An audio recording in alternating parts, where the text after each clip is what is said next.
Buenas tardes a todos. Quiero darles la bienvenida después de estas Navidades y estos días de Reyes a la nueva conferencia que hoy nos va a impartir Rui Galopín de Carballo, un buen amigo del Instituto Gemológico desde hace muchos años, y me alegra decir que además en esta ocasión quiero presentarlo como nuevo miembro de la Junta Directiva de nuestro instituto.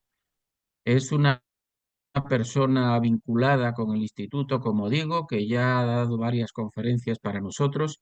Es un reconocido investigador y publicista de todos los temas gemológicos en el mundo. Y bueno, por citar algunos de sus méritos, que son muchos, es consultor en formación y en patrimonio histórico, porque ha contribuido al, por ejemplo, al desarrollo del Museo do Tesouro Real, donde es conservador del Palacio de Ajuda en Lisboa. No quiero quitarles más tiempo porque la conferencia promete ser extraordinariamente interesante. Así que, Rui, muchas gracias por estar con nosotros una vez más y cuando quieras, pues puedes comenzar tu charla. Muchas gracias, a Benjamín, ilustrísimo. Ahora es mi presidente, ilustre presidente. Para mí es un placer de estar aquí con vosotros, compartir nuestra pasión por las piedras en la gemología.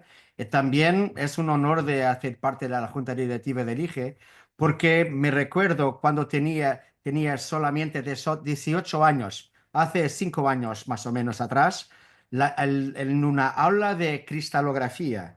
Mi profesor de cristalografía en la universidad me ha dado fotocopias de un artículo de gemología del Instituto Gemológico Español. Entonces, a una relación muy antigua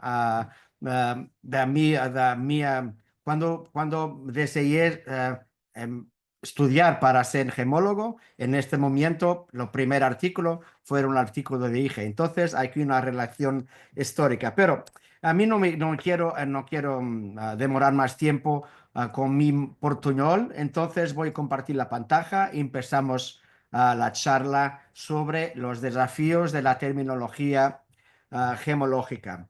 Aquí fue un poco de complicado de seleccionar situaciones como en aquellas que podemos entender los desafíos actuales de entender los términos correctos. Una de mi pasión es entender la terminología, la nomenclatura, los términos técnicos, porque muchos de ellos son científicos, otros son populares, otros son apenas una tradición verbal, pero que no son científicamente correctos, pero porque tiene mucha tradición verbal, nosotros la utilizamos con un significado que no es propiamente su significado científico. Entonces tenemos aquí muchas cosas para hablar y he recorrido 4 ejemplos o 5 ejemplos para poder hablar un poquito de la terminología. Bueno, la pasión de las piedras es muy grande porque la gemología trata de materiales que se utilizan y se estudian en la historia del arte, en la joyería, en las artes decorativas, pero también a una relación muy grande de la gemología con la historia del arte, la historia de las minas, la historia de la tecnología de la talla de las piedras, la tecnología también de los tratamientos, de las síntesis, de la manufactura de las piedras artificiales. Entonces hay aquí también mucha historia. Y también, al mismo tiempo, porque tratamos en muchas veces de minerales, de rocas o de objetos o de materiales biogénicos como los corales, las perlas, la madreperla, la tortuga, el carey, en español es carey, no es tortuga. Aquí podemos también tener las palabras, la terminología, los léxicos científicos de la petrología, de la mineralogía, de la biología, etcétera. Entonces, también encima de todo, tenemos la lenguaje propia del comercio que cuenta las historias, el famoso storytelling de las vendas, de poder romancear y poder vender algo más que no es solamente los materiales. Porque como sabes, las personas hoy, el lujo no tiene que ver con la calidad de los materiales, claro, pero tiene mucho más que ver con la historia. Entonces, todas estas cosas, la historia del arte, historia de las artes decorativas, ciencias naturales y también storytelling, todo eso utiliza terminología y muchas veces la terminología no es la misma. También tenemos mucha tradición verbal. Para entender todo eso, tenemos que tener conocimiento. Miramos un material de perspectivas diferentes, entonces podemos entender que los nombres, los términos pueden ser también, dependiéndoles del contexto, entendidos de forma también diferente. La gemología es muy rica porque está ahí en el centro de tantas formas diferentes de conocimiento, ciencias humanas, ciencias naturales, la historia, la geología, la petrología, etcétera. Entonces, para el fascino de las piedras, para mí personalmente, está también en esta parte intelectual de entender el mundo que está ahí aquí con las piedras y el conocimiento es fundamental para entender los términos. Venga, vamos aquí a hablar un poquito de la historia natural, de la mineralogía, de las ciencias de la tierra que utilizan términos de una nomenclatura que es propia de la ciencia. Y cuando nosotros andamos a un museo de mineralogía, por ejemplo, a tantos museos de mineralogía en el mundo, los nombres de los minerales, los nombres de los materiales en este museo son nombres científicos, son nombres de la petrología, de la mineralogía. Entonces aquí todos estos minerales son minerales de colección, tienen calidad gemológica, pero no se vaya a tallar estos cristales que son perfectos para colección.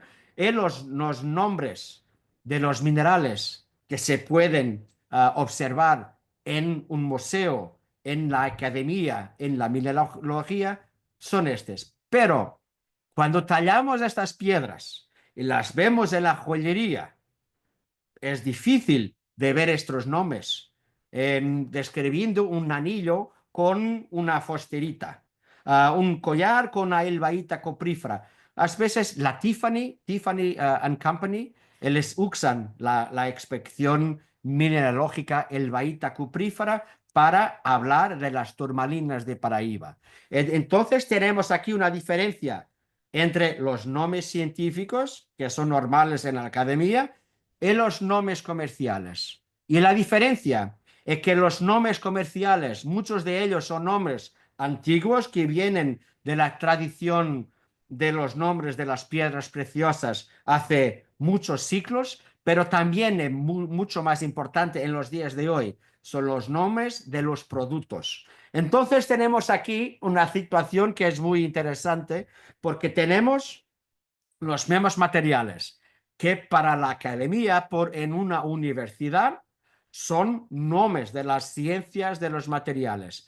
Pero estos mismos materiales, si tú quieres comunicarlos con el público, no puedes utilizar los nombres científicos porque el público no los entiende. El mercado de la joyería no los entiende. Entonces, tenemos esta correspondencia entre nombres académicos y nombres comerciales. Muchas de las veces es lo mismo, diamante, diamante, topacio, topacio, pero en otros como esos tenemos nombres que son diferentes. Entonces, lo que necesitas es de hacer una comunicación correcta y tener todos los elementos del mercado, desde las minas hasta el vendedor en las tiendas, una educación gemológica para poder entender los términos, para poder también, si quieres comunicarlo con el público, tú sabes que en un diamante en la academia se llama diamante y que una elbaíta cuprífera o una fluorliricuatita con cobre se puede también llamar en el comercio turmalina de Paraíba. Entonces, educación y conocer los principios de la gemología es importante. Muchas veces los cursos de gemología, muchas veces los joyeros lo dicen, pero es muy técnico porque necesito de la cristalografía, de la mineralogía, no necesito para nada. Ajá, porque el conocimiento es como una pirámide. Tienes que tener una base amplia para poder después construir una pirámide de conocimiento. En la base de la educación de la gemología, mismo para un joyero que está en una tienda vendiendo piedras, tiene que tener pelo menos un poquito de ciencias naturales para entender estas cuestiones, por ejemplo, de la terminología académica y comercial, que muchas de las veces no es las mismas. Entonces, si quieres ser filosófico, entonces podemos aquí crear algo de la naturaleza y la ciencia versus la arte y la artesanía, porque utilizan los mismos materiales, pero son llamados muchas veces de formas diferentes dependiendo el su universo de comunicación. Entender eso es importante porque podemos decir que es correcto y incorrecto, las palabras, los términos, pero muchas veces el contexto es diferente, entonces podemos tener la tolerancia para admitir términos que no son propiamente científicos porque el contexto de la comunicación no es científica, es más de comunicación con el público que no tienen cursillos de geología y petrología para entender los términos. Venga, aquí tenemos también una organización internacional que hace las normas comerciales, Trade Standards, que es la CIBJO, The World Jewelry Confederation, la Confederación Mundial de la Joyería, que agrupa asociaciones de joyería de todo el mundo, también laboratorios, empresas mineras, etcétera. Y tienen normas, libros de terminología, lo que se puede decir, lo que no se puede decir. Y también en estos libros la relación entre los términos científicos y los términos comerciales es muy, muy clara y muy, muy específica para que no haya dudas cuando se vende, cuando se comunica piedras preciosas, tienes una terminología que es aceptable do punto de vista ético, do punto de vista de la comunicación que no puede ser ambigua. Entonces tienes reglas para diamantes, para piedras de color, para perlas, para corales preciosos, y mismo también para laboratorios gemológicos. Después, para los vendedores, tienes libros más fáciles de entender como este Retailer's Reference Guide, que es un libro que son guías para los vendedores de las piedras en las tiendas. Después también tienes normas de terminología ética, lo que puedes decir y lo que no puedes, como por ejemplo, si una piedra es tratada, tienes que decir que la piedra sufrió cualquier tipo de tratamiento. Entonces, la CIBJO, la Confederación Mundial de Joyería, tiene estas normas comerciales para, como decimos antes, para hacer la correspondencia entre los términos científicos y los términos aceptables que están en el comercio. Porque no es obligatorio que sean los mismos. Pueden ser diferentes, pero tienen que ser muy claros en su significado. Venga, el próximo asunto, vamos a hablar de piedras sintéticas.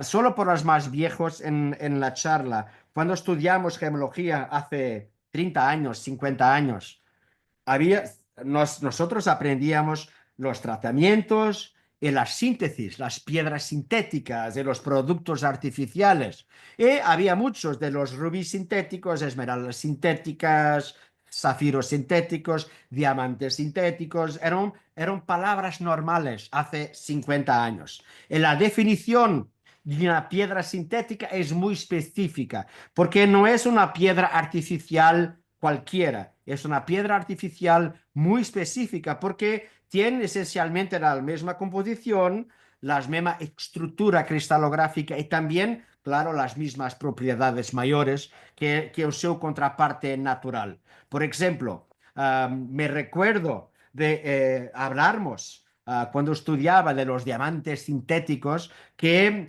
tenía una cualidad de gema que empezaron la producción en los años 1970 con una piedra pequeñita que ha sido fabricada por la General Electric en Estados Unidos.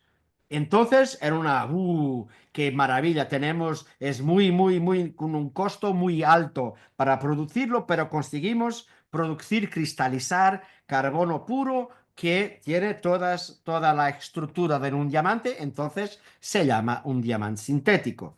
Y ha sido llamado de diamante sintético desde 1950, de los años 1950, cuando se empezó la producción industrial de diamantes sintéticos. Pero todo cambió en el nuevo milenio cuando el coste de producción de los diamantes sintéticos ha bajado considerablemente. Entonces ya no eran tan caros, eran un poquito más económicos, transformándose en algo que se transformó en algo muy interesante desde el punto de vista comercial.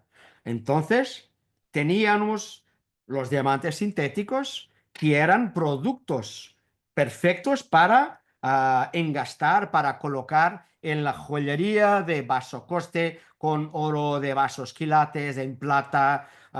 Entonces, ha sido algo muy importante para toda la industria de joyería poder utilizar diamantes sintéticos a un precio mucho más bajo, mucho más pequeñito que los precios de la producción de los años 1970 y 80.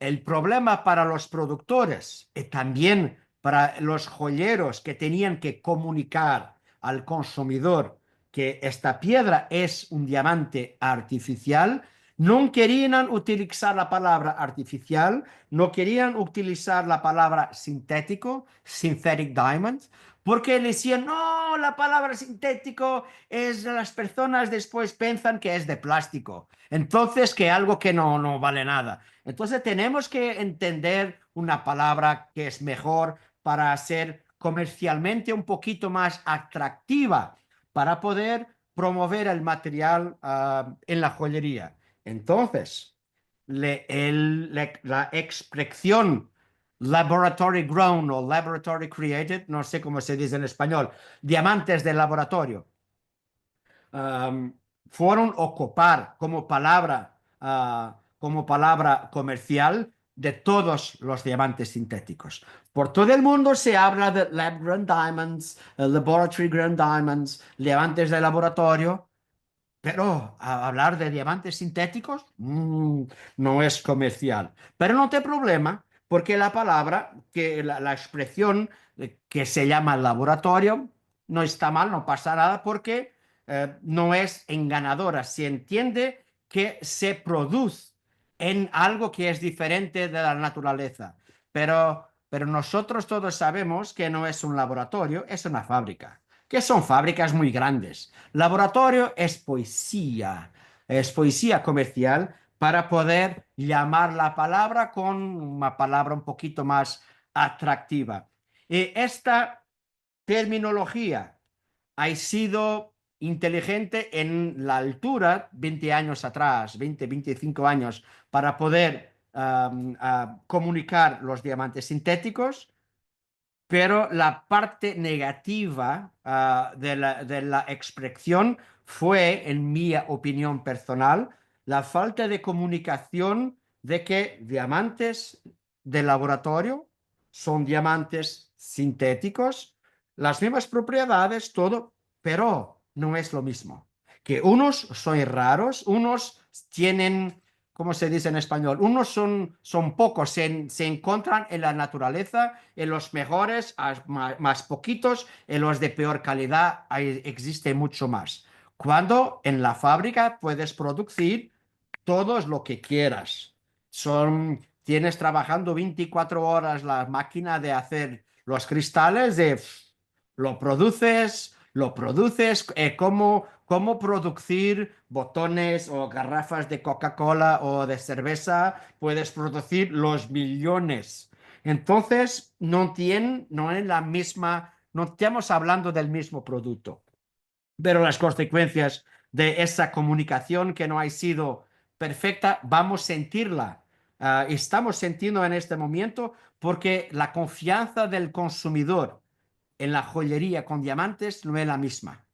Porque para se poder vender mejor los sintéticos, se peoró los otros. No, es natural. En 20, 30 años vamos a mirar al pasado y vamos a entender los procesos. Aquí son un poquito de reglas. Aquí tenemos diamantes naturales, diamantes sintéticos. Mismo los cristales, las fases cristalinas son diferentes, porque la manera como el cristal se desarrolla en la máquina e en la naturaleza es también diferente. Entonces no es difícil de separarlos cuando están en cristal. Cuando están talladas necesitas de tener conocimiento gemológico para poder separarlos, pero se puede separar siempre, siempre. No es aún un poquito más complicados de que otros, pero se puede separar siempre, no es imposible. Aquí tenemos para ver que es lo mismo, diamante natural, diamante sintético, misma composición, estructura cúbica, las mismas propiedades físicas, más o menos lo mismo. Aquí ya no tenemos diamantes sintéticos, tenemos zafiros sintéticos de fusión, flame fusion, no sé cómo se dice en español, Verneuil, la producción francesa de hace 1910 más o menos, que la producción de los zafiros azules. Y aquí tenemos zafiros sintéticos de fusión. Vamos a ver la estructura, la composición, las propiedades, las mismas. Entonces, es una piedra sintética. Esto, aquí, nosotros lo llamamos espinela sintética de fusión, pero cuando vamos a ver la composición, la estructura, las propiedades, no es el mismo, es diferente. Porque aquí, por ejemplo, en los sintéticos de fusión de espinela, tienes mucho más aluminio do que tienes en los naturales. En los naturales de magnesia, el alumina es de 1:1 de proporción. En los sintéticos es de 1:2,5, para 3, 3,6. Tienes mucho más alumina que en los naturales. Como tienes una composición diferente, tienes propiedades diferentes. Para todos vosotros que estudiaran gemología, lo saben que las propiedades gemológicas de una espinela sintética de fusión es diferente de las propiedades gemológicas de una espinela natural. Pero nosotros llamamos espinela sintética mismo que la definición de piedra sintética no se pasa con la espinela sintética de fusión porque la definición es clara, tiene que tener la misma composición, las mismas propiedades, etcétera, y la espinela no pasa. Pero nosotros aceptamos esta expresión comercial de llamarnos espinela sintética cuando este material no es una espinela sintética. Una otra situación muy interesante es eso. Aquí miramos este anillo de plata con unas piedras que parecen con oro y ha sido muy populares en los años de 1940, 50, son las marcasitas. Y cuando miramos las marcasitas, son muy económicas, es una piedra muy popular en joyería de bajo coste. Pero si vamos a mirar bien la composición, la marcasita es eso, el sulfureto de hierro ortorrómbico con unas propiedades muy propias. ¿Qué es este mineral? Este mineral no tiene nada que ver con la marcasita de los anillos. Esto lo que pasa es que la piedra que tenemos como piedra de material gemológico en la joyería no es marcasita mineralógicamente, es pirita. Y si quieres ver la diferencia, pirita es eso. Mira, Cristiano hace tantos años que no gana el Balón de Oro, pero lo mineral que está en la base del trofeo es pirita. Pirita que también nosotros sabemos que es sulfureto de hierro, pero es una propiedades de la cristalografía es diferente. En la mineralogía decimos la composición es la misma, pero la estructura es diferente, llamamos polimorfos. Entonces la pirita y la marcasita son polimorfos del sulfureto de hierro. No sé cómo se dice en español FeS2, pero sulfureto, sulfito, sulfalote, bueno, lo entiendes. Sulfuro. Sulfuro. Muchas gracias. Es como el diamante en la grafita. Diamante y la grafita son polimorfos de carbono. Como es un elemento nativo, no se dice polimorfo, se dice alótropo. Pero la misma composición puede tener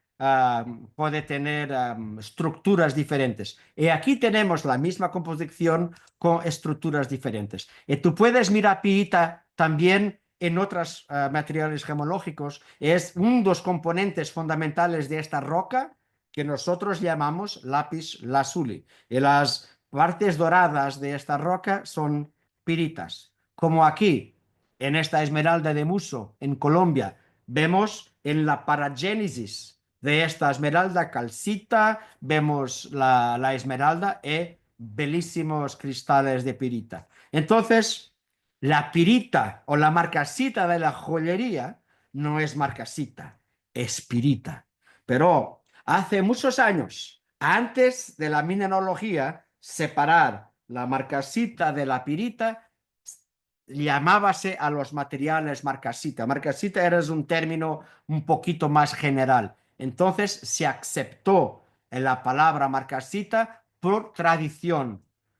No tiene nada que ver con ciencia, no tiene nada que ver con ciencias gemológicas, porque el material se llama pirita, pero nosotros llamamos un nombre de otro mineral que nada tiene que ver, solamente la composición con la pirita, que es la marcasita. Es una otra situación interesante que, tal como la espinala sintética, por tradición aceptamos que se habla un poquito más mal científicamente para poder comunicar algo comercial o algo en el mundo del público.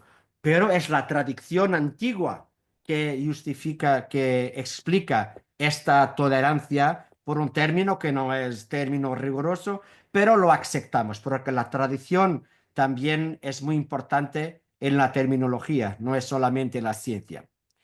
Vamos a continuar en más un tema que el corundo en español, que óxido de aluminio, todos nosotros sabemos que son los robíes y los zafiros, que dependiendo de la color tenemos robíes y zafiros de todas las colores, pero es el mismo mineral, tiene variedades gemológicas diferentes. El zafiro son los azules, rubíes son los rojos y después tenemos todos los otros, que tienes todas las colores del arco iris.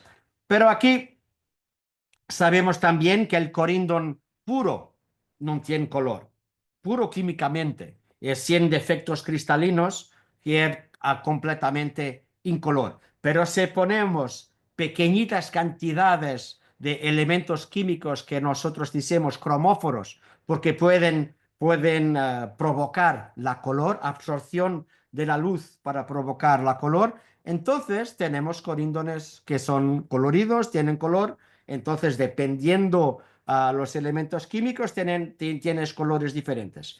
Pero aquí vamos a mirar solamente lo cromium, aquí, en esto. Si tienes poquito cromium, entonces la color es rosa. Pero pones un poquito más de cromium y tienes un rubín. Y aquí un otro problema de la terminología. Nosotros sabemos que más cromium, más color. Menos cromium, menos color. Porque técnicamente rojo y rosa podemos aquí argumentar que es la misma color. Porque rosa es un rojo con diferente tonalidad diferente saturación, pero la color, no sé cómo se dice, en el matiz, la color es la misma, puede ser la misma. Entonces, toda esta gradiente de colores, desde lo rosa hasta lo rojo, se puede cambiar más o menos con más cromium o menos cromium. Y aquí tenemos algo muy interesante. ¿A dónde es la frontera entre los rubíes y los zafiros rosa? Y aquí es un problema muy interesante porque cuando miramos una color, miramos con un contexto de iluminación.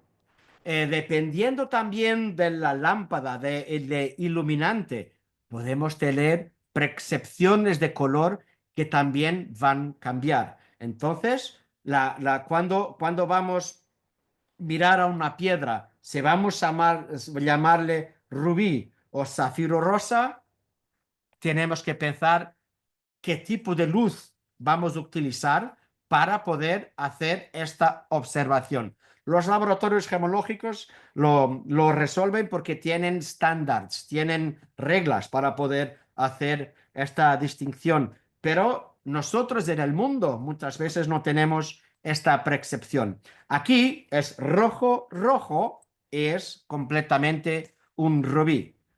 Ahora, aquí llamamos zafiro rosa, es aceptable.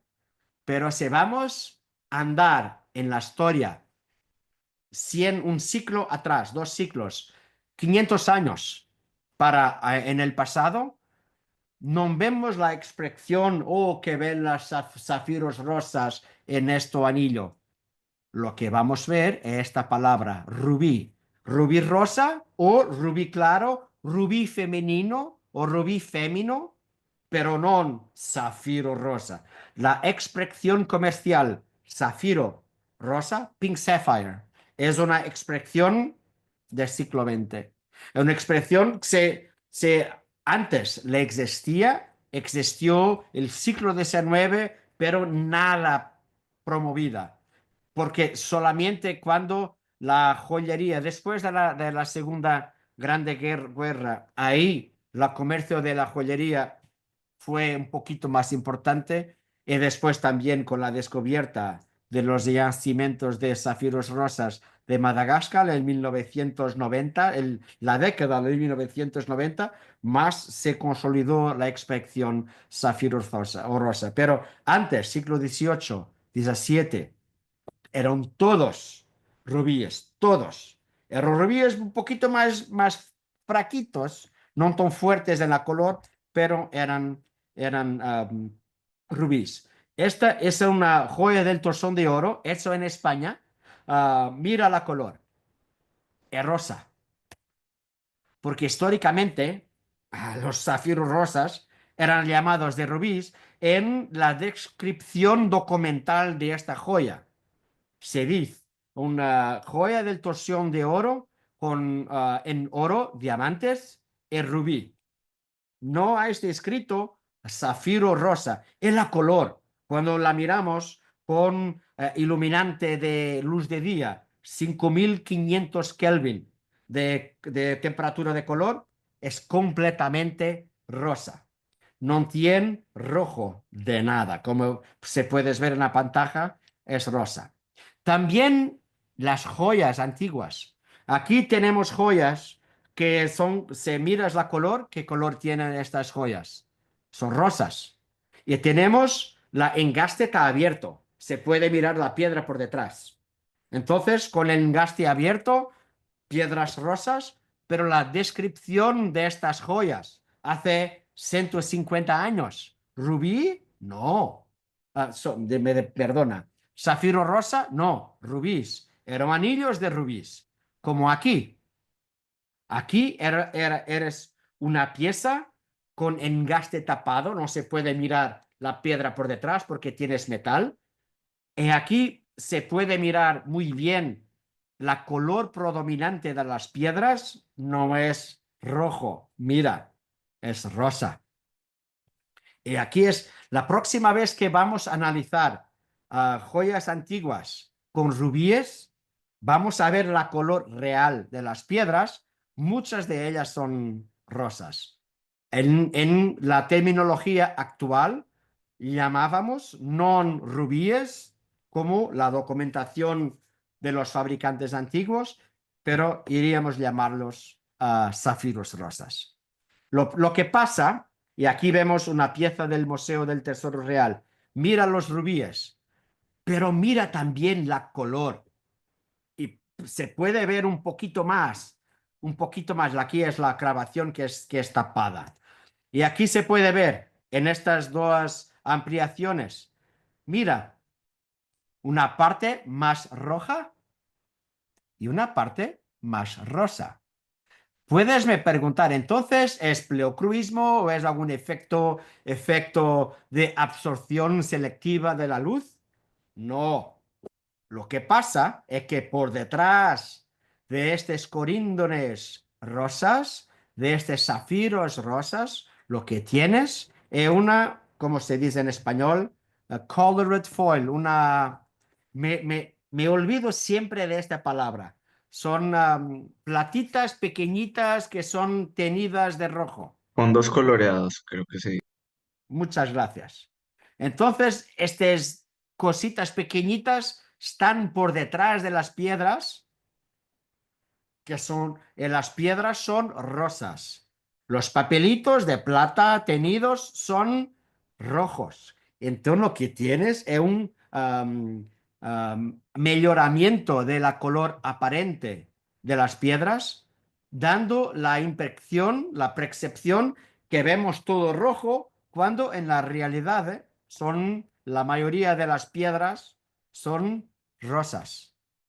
Y la mayoría de las piedras típicas de Myanmar, de Burma, de Birmania, la grande parte de los rubíes de la Birmania eran con un poquito de rosa, no eran rojos, rojos como los mejores pigeon's blood, sangre de pombo. Aquí se puede ver la utilización por los joyeros de una manera muy inteligente de hacer la color homogénea de todas las piedras rojas, pero también para que la calidad de la color de la piedra se presente un poquito mejor que en la realidad. Entonces, de rubíes rosas para rubíes rojos, de rubíes femeninos para rubíes masculinos. Son expresiones históricas que se pueden mirar en la documentación. Muchas de los rubíes que están en piezas antiguas, la grabación está ahí tapada, los engastes están tapados, entonces se utilizan esta técnica para poder obtener una color un poquito mejor. Y aquí se puedes ver, se miramos muy bien la predominancia de la color rosa. En muchas de estas piedras, lo tenido de la técnica está ahí degradada con el tiempo. Entonces no tienes la color original de lo tenido un poquito más rojo, mostrando en la realidad de que las piedras son rosas. Pero lo pregunto, en los días de hoy, ¿se llama rubí o zafiro rosa? Por eso necesitamos de estándares, de normas. Y las normas tienen que ver con a dónde tienes que hacer una decisión. Es una decisión de humanos, que a dónde es la frontera.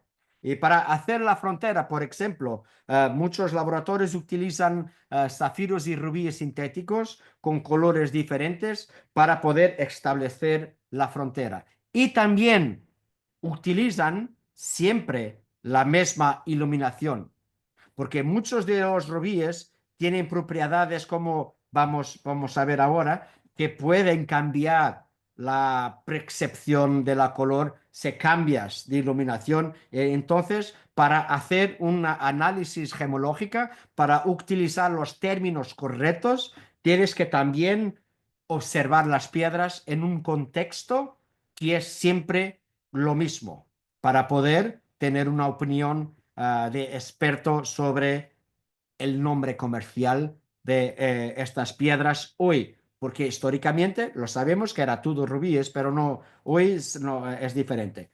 Por ejemplo, este zafiro rosa es un zafiro rosa, porque la color es la color rosa, pero la iluminante era una lámpara normal de daylight, no sé cómo se dice en español, 5500 Kelvin de temperatura correlacionada de color.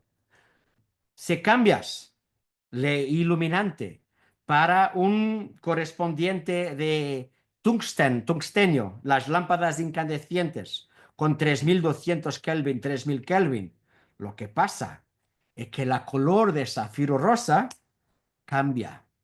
Entonces, aquí tenemos un rubí o un zafiro rosa. Bueno, bien, con este color aquí, como vemos en la pantalla, no es rosa. Entonces, llamamos rubí. Pero con otra iluminación es un color diferente. Ah, ¿Cómo hacemos la decisión?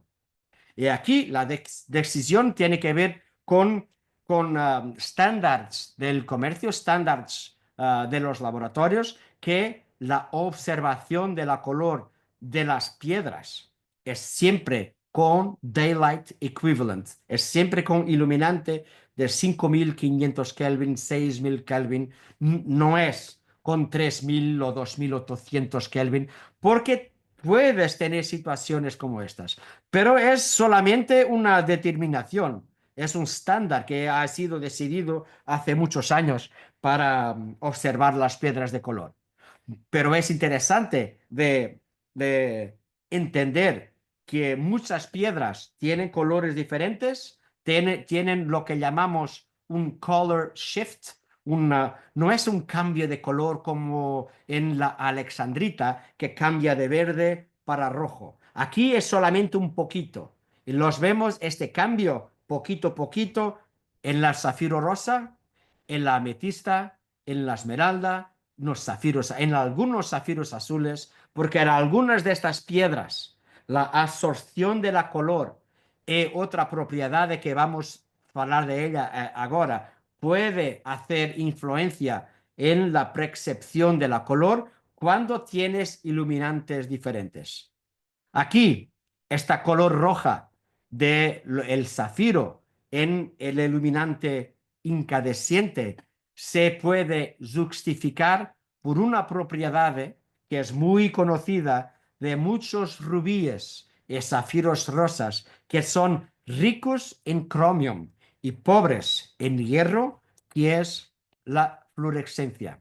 Entonces, cuando tienes una excitation source, como se dice en español, una fuente de energía iluminante que puede provocar fluorescencia y puede mismo ser luz visible, la luz violeta de 400 nanómetros, 430 nanómetros, que no es ultravioleta, es luz visible, puede provocar fluorescencia roja en el zafiro rosa, haciendo una influencia sobre el color. Y cuando observamos el rojo en nuestro zafiro, lo que vemos es el rosa de la piedra más el rojo de la fluorescencia. Entonces tienes contribuciones diferentes de la color. Aquí tienes un problema no de terminología, porque la terminología actual es clara. Para saber la color, tienes que observarlo en una determinada condiciones de iluminante, de lámparas, de temperatura de color. Pero aquí sabes que es rosa, es zafiro rosa. Rojo es rubí.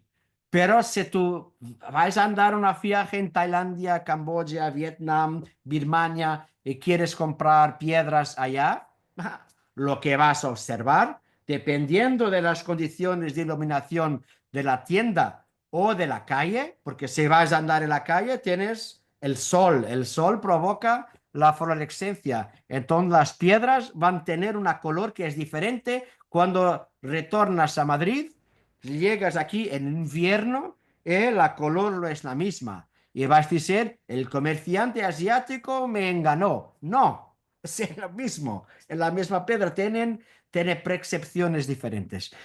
Lo pienso que es una situación muy interesante. Es saber a dónde se hace la separación es muy interesante. Después también tienes en el mercado la utilización que no es, que es errónea de los términos de la gemología. Nosotros sabemos que la palabra rubí es solamente para variedades rojas de lo mineral corindon, nada más. Tienes muchas piedras que en la actualidad son rojas, pero no puede utilizar en su nombre comercial la palabra rubí, porque rubí es solamente los coríndones rojas. Pero tienes muchos de eso. En inglés se llaman misnomers, que son nombres erróneos, nombres que no están correctos.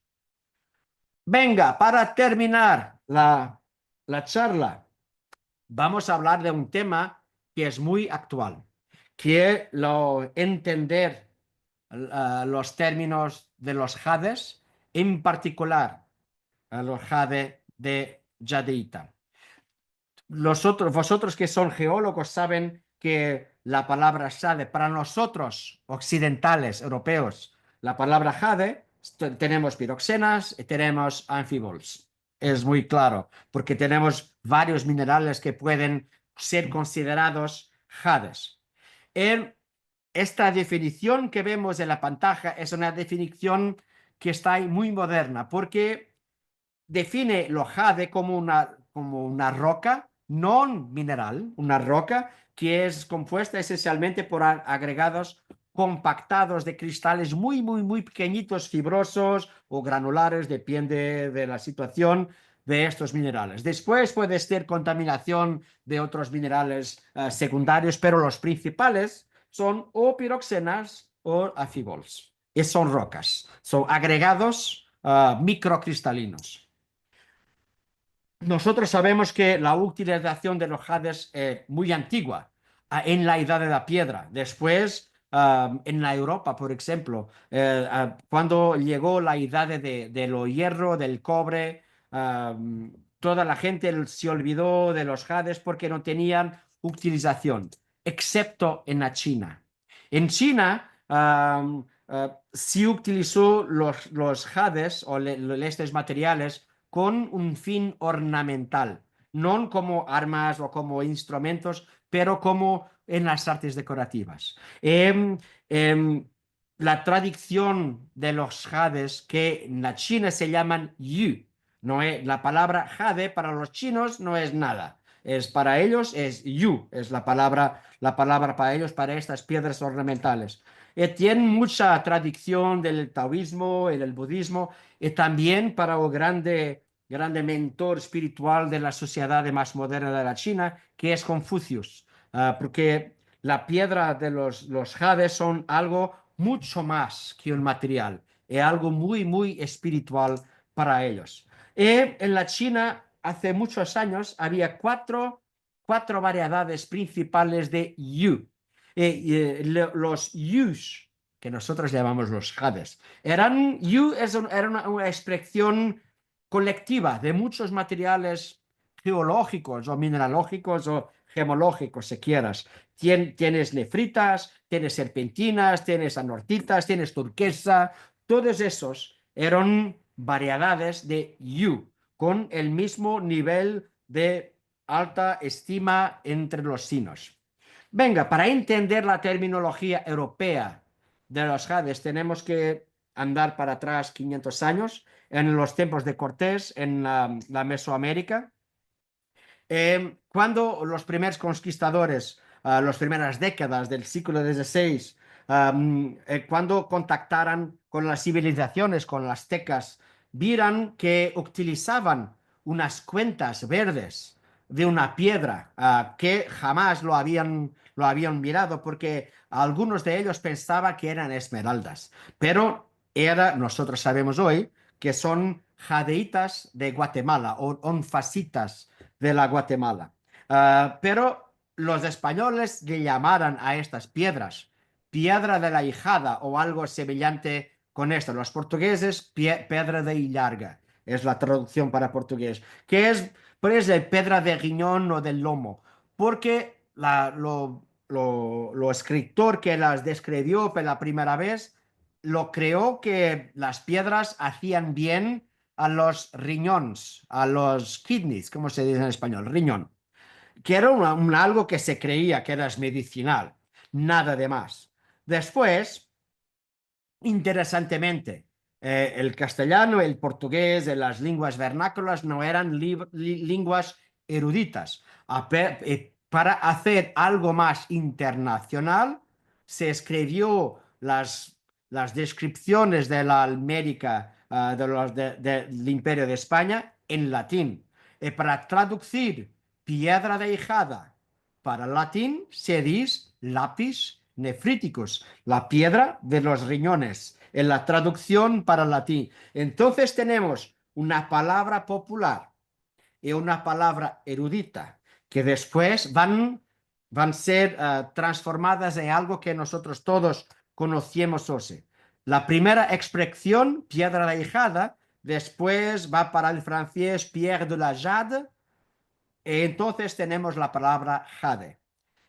En la expresión lápiz nefríticos, con la mineralogía, con Alexis Damour, también con Werner, con Abraham Werner, unos años antes del Damour.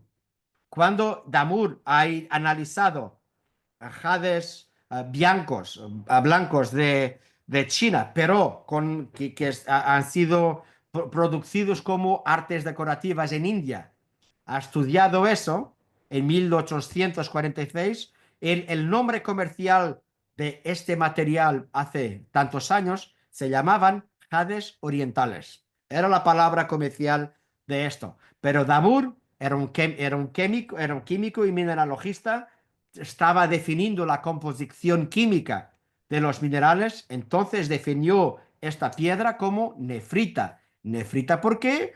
Porque eran los lápiz nefríticos de los antiguos, porque se creó que este material era lo mismo material que lo material americano. Nosotros hoy ya sabemos que no es el mismo mineral, no es la misma roca, es algo completamente diferente, pero la utilización, el aspecto visual era un poquito similar. Y aquí tenemos, muy interesante, en la historia de la nomenclatura, una palabra que viene de la tradición popular, jade, y una otra palabra que viene de una tradición más erudita, más científica, nefrita, que ambas las orígenes son orígenes en la América, en los españoles que han estado en América y que lo creían que estas piedras eran algo bien para lo lomo. Venga, ahora vamos a hablar un poquito de la mineralogía de los jades. Aquí no te voy a pedir para memorizar la fórmula de las anfíbulas, que normalmente son la composición del jade tradicional, del jade oriental. Y aquí sabemos hoy que son anfibols, que son de las series actinolita, tremolita. Y esta serie mineralógica de actinolita, tremolita, que son especies minerales de anfibols, si quieres llamar la solución, ¿cómo se dice en español? Solución sólida entre los dos, esa solución se llama nefrita. Entonces, como es un jade, es una piedra decorativa, ornamental, es de anfibol y de actinolita o tremolita, que se llama la nefrita, la solución sólida. Entonces, en el mercado se popularizó el nombre de este material del jade anfibolítico como jade de nefrita. Y si vamos a ver, este jade es un agregado microcristalino de cristales fibrosos de anfíbula que están así entrelazados, de actinolita y o tremolita, o con porcentajes diferentes de los dos minerales, que muchas veces tiene también cantidades pequeñitas de otros minerales. Y esto es una definición de una roca. entonces la nefrita no es un mineral, es de facto una roca. Y muchas de las veces vemos en descripciones científicas de nefrita, roca de nefrit. No vemos jade o actinolita, tremolita. Lo que es interesante es que en el mundo de los anfibols que tenemos en la nefrita, si tienes un porcentaje muy alta de actinolita, tienes el jade más verde. Cuando tienes un porcentaje muy alta de tremolita, es más blanco. Entonces tienes los cambios entre un y lo otro, porque tenemos también los jades blancos, que son los más históricamente más importantes en la China. Y ahora tenemos, no es el problema de la actualidad, pero es el tema más caliente de las discusiones gemológicas y de la terminología actual, que no pasa nada con los jades de nefrita, pero el jade de piroxeno, las jadeitas, ya tenemos un poquito más de discusión. Cuando Damour, el mineralogista, estudió 20 años después a muestras de piedras verdes que han sido robadas de los tesoros de Beijing, de la capital de la China, del imperio, como esta piedra verde que ven en la pantalla, no necesariamente esta, pues de esta calidad, de verde esmeralda, translúcida, lo ha pensado, son jades como los otros que históricamente tenemos aquí de anfibol, pero inmediatamente se ha entendido que no era un anfibol, era sí un piroxeno. Entonces llamó a este mineral que él lo ha estudiado en un fragmento de este jade del Beijing, del tesoros robados de Beijing, llamó jadeíta, porque era un jade y eres diferente de la nefrita. Y aquí también se empezó el problema, porque nosotros sabemos que hoy, cuando vamos a analizar el contenido mineralógico de una muestra de piroxeno de calidad de jade, tenemos jadeíta, pero también podemos tener onfasita, cosmoclor, y todos son piroxenos con composiciones diferentes. Este aglomerado de microcristales fibrosos, pero un poquito más granulares que fibrosos, de este piroxeno, entonces tenemos también algo que muchas veces es conocido en el comercio como jade imperial, pero tienes muchas calidades de eso. El material de altísima calidad que empezó el comercio con la China solamente en los finales del siglo XVIII. La nefrita es muy antigua, millares de años atrás, neolítico, pero la jadeíta o como material decorativo, el piroxeno como el material decorativo de los jades, es solo siglo XVIII. La identificación, siglo XIX. El material que nosotros estudiamos cuando estudiamos gemología era jade, es nefrita y jadeíta. Cuando vemos algo de jadeíte, de piroxeno, le llamamos siempre jadeíte. Pero el problema es que jadeíta es el nombre de un mineral, que es un piroxeno. Y cuando vamos a ver la composición de estos agregados, que son rocas, también como la nefrita, vemos jadeíta, onfasita y cosmoclor. Tantos geólogos en la Guatemala, cuando estudian los agregados de piroxeno que tienen calidad gemológica, dependiendo de la concentración de los piroxenos, llaman jadeitito, nombre de roca, onfalsitito, nombre de roca, porque los geólogos hacen algo que se llama láminas finas, láminas delgadas, que se miran en el microscopio, pero tienes que destruir la muestra para poder hacer el estudio. Cuando tienes un cabochón como este en la pantalla, que puede costar 500.000 euros, una piedra, no vais a hacer láminas, porque es de locos. Puedes hacerlo, pero es de locos.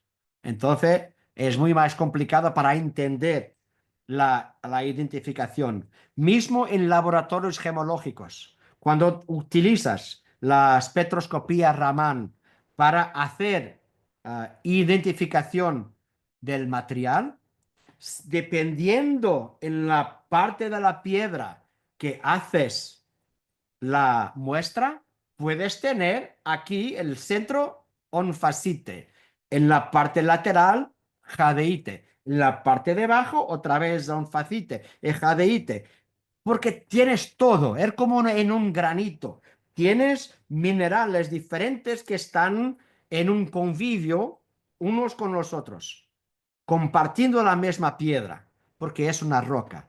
Entonces se hace solamente un análisis. Tienes onfacita o jadeíta o el cosmoclor. Aquí con esta piedra, un cosmoclor no es muy normal, pero puede ser onfacita o jadeíta. Lo mejor es que tienes que estudiar mucho. Por causa de eso, mucha gente en China está ahí contestando la terminología gemológica normal que llamar a las piedras jade de jadeita, de onfacita o de cosmocloro, o solamente jadeita, porque lo dicen, jadeita es un nombre de un mineral y aquí tenemos una roca. Es como el argumento que profesor Edward Liu comunica es también el mármol. Mármol es una roca compuesta de calcita. Y no vais a llamar calcita a un mármol, un calcario, porque una cosa es el mineral, la otra cosa es la roca. Y los chinos tienen una expresión histórica, que la expresión tiene 1000 años, pero expresión para los jades de Birmania, Fei Choi, tiene 200 años, que ha sido la expresión original basada en dos colores. Fei Choi quiere decir verde y rojo, porque es la color también de los jades. Rojo por fuera las partes de jade en bruto, puede tener esta película de óxidos de hierro que es más roja y por dentro puede ser verde. Y aquí están, ¿cómo se dice en español? Están haciendo lobby para la terminología de los jades de piroxeno, cambiar totalmente de jadeita, etcétera, para fei choi. Pero la palabra fei choi, la expresión, tiene problemas culturales, porque el fei choi es apenas para los chinos. En Japón, que se utiliza lo mismo material piroxeno de jade hace 8000 años, se llama hisui.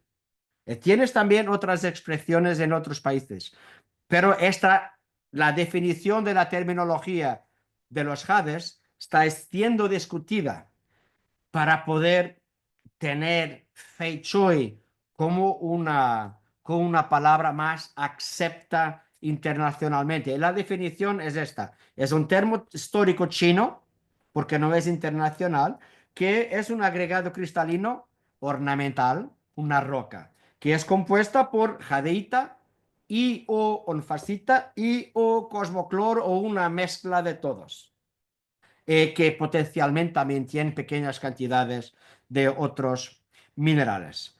Nosotros sabemos que lo que está ahí por detrás de se querer no utilizar la, la expresión jadeita, jade, en el comercio, tienen que ver con los nuevos jades de Guatemala, que son muy más onfacíticos que jadeíticos, y se andan en un laboratorio normal, no vienen con la clasificación de jadeíta, es clasificado como onfacita. Onfacita el público no lo conoce. Conoces jadeíta, pero en buen rigor académico no puedes identificar onfacita como jadeíta. Entonces, en los relatorios, en los certificados gemológicos, vas a escribir onfacita, pero los comerciantes de jade no le gustan, porque la palabra onfasita no es tan buena como la palabra jadeíta y aquí tienes algo cultural que se puede vender mejor en las orejas del público. Por eso es que necesitamos de trade standards, de normas comerciales. Sabemos que las CIPJO tienen un grupo de trabajo que está trabajando muy bien en esta cuestión, teniendo en primer lugar lo más importante no son los comerciantes, en la confianza del consumidor en los productos, en los agentes económicos de la joyería, en los pedristas, porque si no tienes consumidores que creen en nuestra industria no tienes vendas, no tienes vendas y yo perco lo empleo. Entonces, es así. Por tanto, la terminología, tenemos terminología que tiene que ver con la ciencia y con la gemología, que son términos científicos. Tenemos términos que son de tradición y también tenemos términos que tienen influencia y que tienen lobby de los mercados para que se puedan utilizar de forma ética. En la cuestión de los diamantes de laboratorio, en este momento, Fei Shui, la cuestión de las palabras de los jades. Era esto que tenía para compartir con vosotros. Muchas gracias. Si tenemos tiempo para cuestiones, las que quieras. Muchas gracias. Cuando estabas hablando de los zafiros rosas, el término rosa de Francia, ¿a qué se refiere? Te pregunta Bárbara. Rosa de Francia es un término comercial de las ametistas muy claras. Normalmente cuando la Lo expresión contestó Leonardo. Rose de France, Rosa de Francia en José traducción de Lo con- portugués o de español, normalmente es un con- hablamos de ametistas claras, de tono muy clarito. También llaman rosa de Francia a una espinela, a una variedad de espinela sintética, Sí, puede ser. sí, Mm. Sí, pero Sí, no es tan común. ya. Internacionalmente es más asociado a la ametista más clara. Sí, a los amatistas de tono clarito, sí, sí, sí. Pues muy bien, muy bien. No, lo vi mucho utilizado en joyas de Napoleón III, en la época Los ametistos. Sí, No ¿no? soy, ¿No? no tengo información suficiente sobre las joyas de Napoleón III para tener opinión. Vale, vale. La pregunta escrita de Carlos. Buenas tardes. En Bogotá existen el jade lila amarillo y el jade negro, que cómo se reconocen. Primero tenemos que entender lo que hablamos de jade, es mismo jade. Y jade en este momento hablamos de piroxenos de anfíbolos, nada más. Pero tienes en el comercio tantas piedras que nada tienen que ver con jade, que tienen el nombre comercial de jade, porque si son semejantes en la color, la textura. Pero tienes jades negros de, por ejemplo, onfacite. Tienes jades de piroxeno muy ricos de onfacite que son muy negros. Tienes también, por ejemplo, jades de nefrita que tiene hidróxidos de hierro, entonces son amarillos. Pero esas son las condiciones que son apenas los ejemplos y que tienes materiales que nosotros aceptamos como jades porque son piroxenos o anfibols, pero tienes muchos más en el mercado que utilizan los misnomers, los nombres erróneos de jade, que puede ser tanta cosa. Sí, igual que también es que tengo entendido, bueno, tengo entendido y lo he visto, la jadeíta puede presentar varios colores, no tiene por qué ser siempre Claro, verde o verde manzana, claro. puede ser blanca, puede ser Transparente, sin lila, color. transparente, puede presentar varias tonalidades, eso es así, sí. Dicen, ¿la afganita es la misma azurita? No, son minerales completamente diferentes. Anita, Una cosa es azurita, que es un carbonato de cobre, otra cosa es afganita. Nada que ver. que es la afganita. Es como pescado, marisco, Ah, langosta. Nada que ver. la afganita que es, perdón, es que no la había oído en mi vida, vaya. sí, sí, Afganita, muchas Afganita. gracias.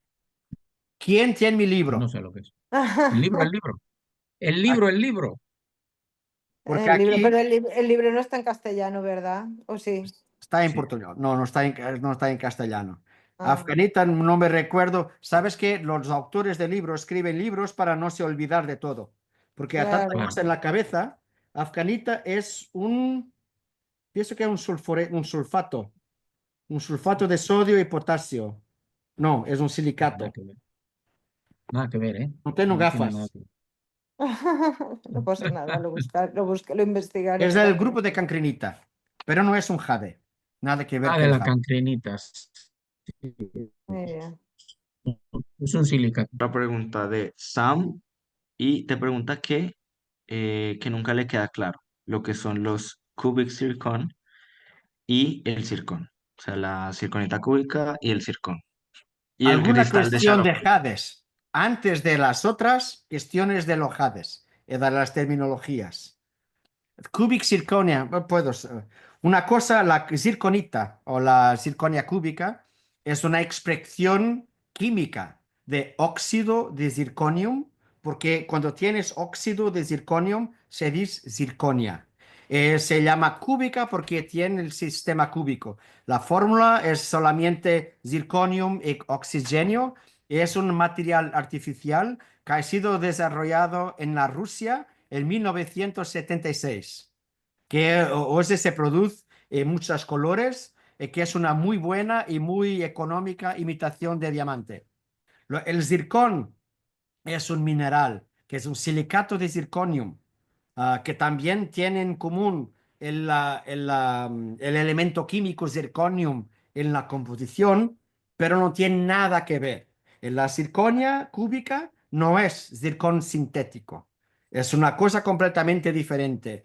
Un es un óxido, otro es un silicato. Un en el sistema cúbico, otro es tetragonal, nada que ver, pero pueden ser utilizados como piedra lapidada, piedra tallada.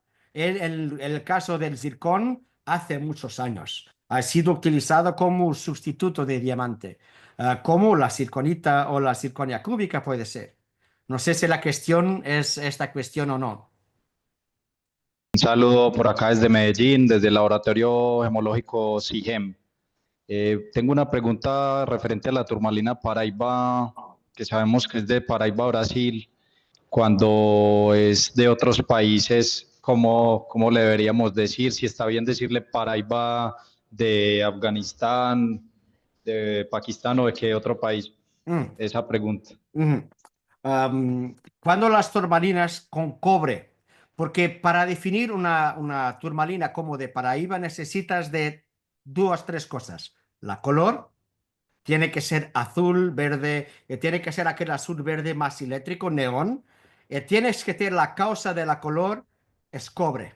Tienes que te cobre. Muchas veces tienes manganés, pero tienes que te cobre, porque tienes muchas más de Afganistán, de Namibia, de Brasil, que tiene la color azul o verde, pero si no tienes cobre, no puedes llamarla de Paraíba.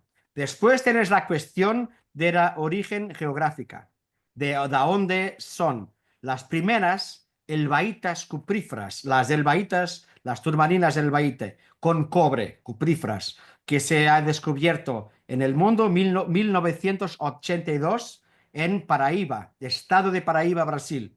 Pero pocos años después, el yacimiento no producía más, pero el estado de Río Grande do Norte, un poquito más arriba en la geografía brasileña, muchas más minas de esta elbaíta cuprífera, que la formación geológica es la misma. Entonces, las mismas, muy parecidas piedras de Brasil empezaron a ser producidas en los años 1990. Después, 2001, 2002, en Nigeria. Después también 2005, 2006, Mozambique. Muchas más también, pero con cobre necesitaban de mucho más tratamiento térmico porque tenían un contenido de manganés mucho más intenso, entonces la color más violeta, más roja, no roja, violet, ¿cómo se dice en español? Purple, violet. Violeta. Tenían un poquito Violeta. más. Púrpura o violeta. Violeta. Violeta. Gracias. Tenías que tratarlas térmicamente un poquito más para quitar el efecto del manganés 3+, para tener el color azul, verde mucho mejor. Pero tenías siempre cobre. Hace muchos años, los laboratorios gemológicos, los principales, decidieron que se puede llamar turmalina de Paraíba a las turmalinas, el baita o fluorlidicotita, que tienen cobre, en la color que está cierta, azul, verde, neón, independiente de la proveniencia geográfica. Pero no es la ley. Si no te gusta de llamar turmalina de Paraíba a las piedras de África, le puedes llamar Paraíba type, turmalina tipo Paraíba, como quieras hacerlo. Las tuyas son aceptables en el mercado. Pero la definición en este momento tiene poco que ver con la geografía, tiene más que ver con la color y con la causa de la color. Pero estas son definiciones. A personas que le gustan, personas que no gustan, pero esos son solamente opiniones. Muchísimas gracias, señor. Para mí ha De sido un nada. placer escucharlo. Un placer también de estar ahí. Yo voy a agradecer muchísimo de nuevo a Rui su presencia y esta clase magistral, como acabo de leer que alguien ha dicho, y es verdad que es una clase magistral, y, Gracias. y de rogarle que nos dé más charlas de estas, porque aprendemos mucho todos. Es Pues muy sí. interesante. Y a todos los que habéis asistido, que han sido muchos, porque hoy la asistencia ha sido grande, pues agradeceros también que de nuevo, después de estas Navidades y Año Nuevo, estéis con nosotros para seguir con el ciclo de conferencias del Instituto y que sigáis colaborando con nosotros en atendiendo o haciendo preguntas o haciendo sugerencias sobre este ciclo de conferencias que cada día tratamos de mejorar. Muchas gracias a todos, un fuerte abrazo y hasta la próxima, que será dentro de 15 días.